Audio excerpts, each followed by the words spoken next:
నాన్న కథ చెప్. మీరు వింటున్నారు kid stories in Telugu. Sitaram, Reyansh and Snigdha. సర్పకేతుడు మరికొంత కొత్త సైన్యంతో నగరం వల్ల చంద్రవర్మ యొక్క వ్యూహం విఫలమైపోయింది. అతడు, సుబాహుడు గుర్రాల మీద నగరం వదిలి కొండల వైపు పారిపోసాగారు. కొండలలో శత్రువులు వారిద్దరిని చుట్టుముట్టారు. చేసేదేమీ లేక చంద్రవర్మ, సుబాహుడు కొండ కింద ఉన్న ప్రవహిస్తున్న నదిలోకి దూకారు. ఆ తర్వాత ఏం జరిగిందో ఇప్పుడు విందాం. చంద్రవర్మ నదీ ప్రవాహంలో ఈదేందుకు ప్రయత్నించాడు. కానీ చాలా వేగంగా ఉంది ఆ ప్రవాహం. అతన్ని అటూ ఇటూ విసిరికొట్టింది. కొండ అంచున ఉన్న శత్రు సైనికులు గోలగా మాట్లాడుకోవడం అతనికి వినిపిస్తూనే ఉంది. సుబాహుడు కూడా తనతో పాటు నదిలోకి దూకాడా లేక శత్రువుల చేత చిక్కాడా అనే చంద్రవర్మ ఆలోచనతో మునిగిపోయాడు. ఇక ఆ నదీ జలంలో వేగంగా కొట్టుకుపోసాగాడు. ఈదడానికి అతను చాలా ప్రయత్నం చేసిండు. కానీ అతని ప్రయత్నాలు ఏవి కూడా సఫలం కాలేదు. కొద్దిసేపటిలోనే అతడు ఆయాసంతో మూర్ఛపోయాడు. ఇక నాకు చావు తప్పదు అనుకుంటూ అతడు చివరిసారిగా మునిగిపోకుండా ఉండేందుకు గట్టి ప్రయత్నం చేశాడు. కానీ నిస్పృహతో కళ్ళు మూసుకున్నాడు. చంద్రవర్మ తిరిగి కళ్ళు తెరిచేసరికి సూర్యుడు ఆకాశ మధ్యంలో ఉన్నాడు. చుట్టూ చిందరవందరగా పెరిగిన చెట్లతో భయంకరంగా ఉన్న అడవి.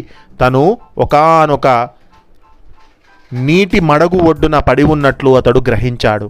తను అదృష్టవశాత్తు నదీ జలంలో మునిగిపోకుండా దాని పాయలలో ఒక దాని వెంట కొట్టుకు వచ్చి ఇక్కడికి చేరినట్టు అతడు తెలుసుకున్నాడు. ఆ వెంటనే అతడికి సుబాహుడు గుర్తు వచ్చాడు. చంద్రవర్మ లేచి కూర్చొని అతడి కోసం చుట్టూ చూశాడు. అతడి జాడ కనబడలేదు. కొద్దిసేపటికల్లా చంద్రవర్మను ఆకలి దహించసాగింది. అతడు నీటి మడుగు దగ్గర నుంచి కదిలి అల్లంత దూరంలో ఉన్న చెట్లను సమీపించాడు. ఆ చెట్లలో కొన్ని ఫలభారంతో భూమికి వంగి ఉన్నాయి. అంటే చాలా ఫలాలు ఉన్నాయి ఆ చెట్లకు. ఆకలి కొని ఉన్న చంద్రవర్మ చేతికి అందిన పండ్లను కోసుకొని ఆత్రంగా తిన్నాడు. ఆ క్షణంలో అతడికి ఈ అడవి ఎంత భయంకరమైనదన్న జ్ఞానం లేదు. ఆకలి చల్లార్చుకున్న తర్వాత చంద్రవర్మ తన పరిస్థితిని గురించి ఆలోచించసాగాడు. తను శత్రువుల చేతబడకుండా తప్పించుకోగలిగాడు. అది గొప్ప అదృష్టమే. కానీ ఇప్పుడు తను ఉన్న అడవి ప్రాంతం ఎలాంటిది? ఇందులో మానవ మాతృలు ఎవరైనా ఉన్నారా? లేక క్రూర మృగాలకు, భూత ప్రేతాలకు ఉనికి పట్టైన చోట? ఈ విధంగా ఆలోచిస్తూ చంద్రవర్మ అడవిలోకి బయలుదేరాడు. అతడు చెట్ల కిందుగా కొద్ది దూరం నడిచేంతలో తీవ్రమైనటువంటి పెనుగాలి తాకిడికి అల్లాడినట్లుగా అడవిలోని చెట్లన్నీ ఒక్కసారి వంగి అంతలోనే దేహాన్ని గగురు పొడిచేలా వికృతంగా ఈలలు, అరుపులు వేస్తున్నాయి. ఆ చెట్ల నుంచి ధ్వనులు వస్తున్నాయి. ఈ వింత చూస్తూనే చంద్రవర్మ ఆశ్చర్యపోయాడు. భయంతో పారిపోదామనుకున్నాడు. చెట్ల కొమ్మలు అతని వెంట పడ్డాయి. చేతులు చాచినట్టుగా అతడి వైపు వంగి కీచుగొంతులతో అరవసాగాయి.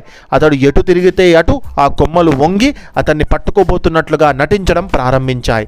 తను ఏదో మంత్రగ్రస్తమైనటువంటి అడవిని ప్రవేశించినట్టు చంద్రవర్మ గ్రహించాడు. ఇప్పుడు ఈ సంకటం నుంచి బయటపడడం ఎలా?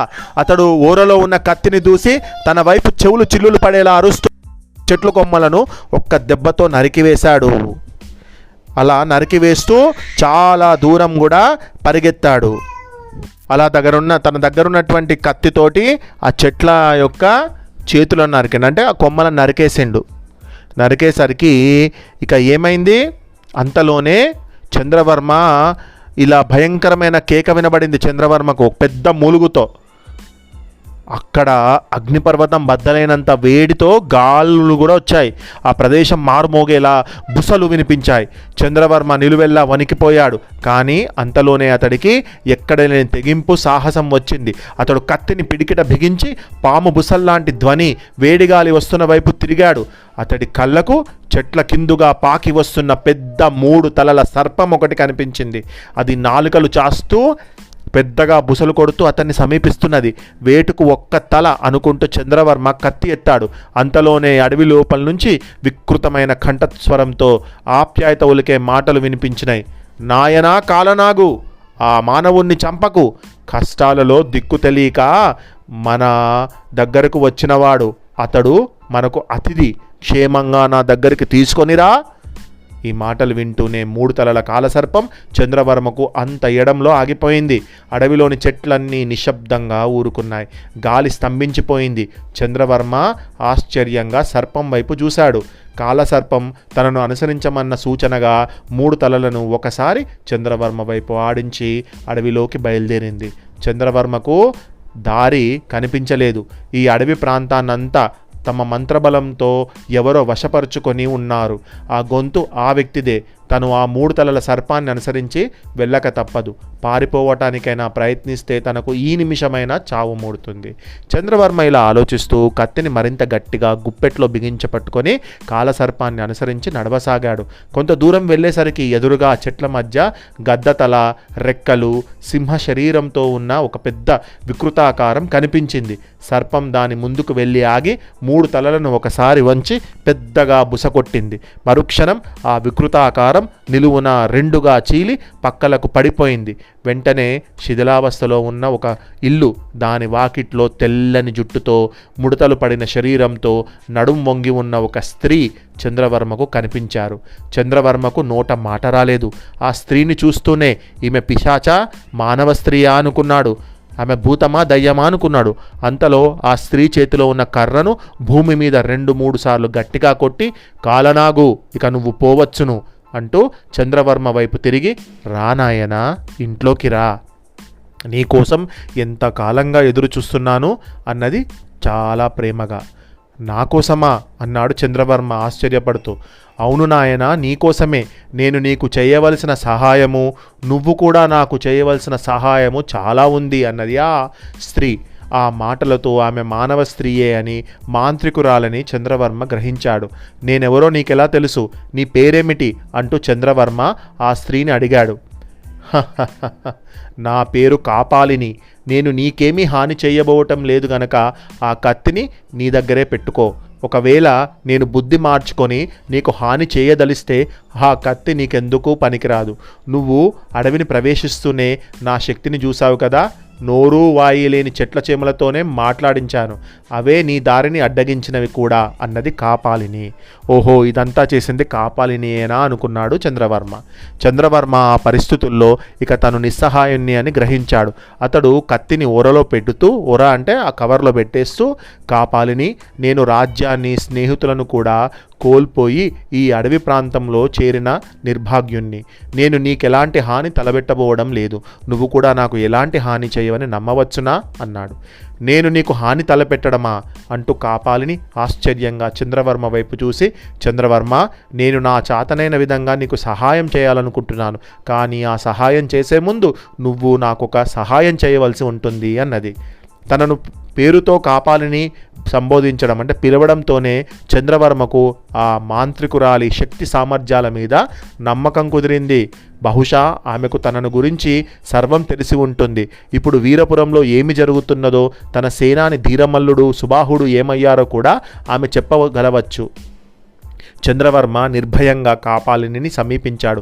ఆమె అతన్ని ఎంతో గౌరవంగా ఇంటి లోపలికి తీసుకుపోయింది. ఇంటి గోడలకు అనేక జంతువుల తలలు, మనుషుల యొక్క పుర్రెలు వేలాడుతున్నాయి. స్కెలిటన్ స్కల్స్ అవన్నీ వేలాడుతున్నాయి. అనేక జంతువుల తలలు, మానవ కపాలాలు వేలాడుతున్నాయి. గోడలో పెద్ద ఒక మిర్రర్ లాంటిది ఉందన్నట్టు.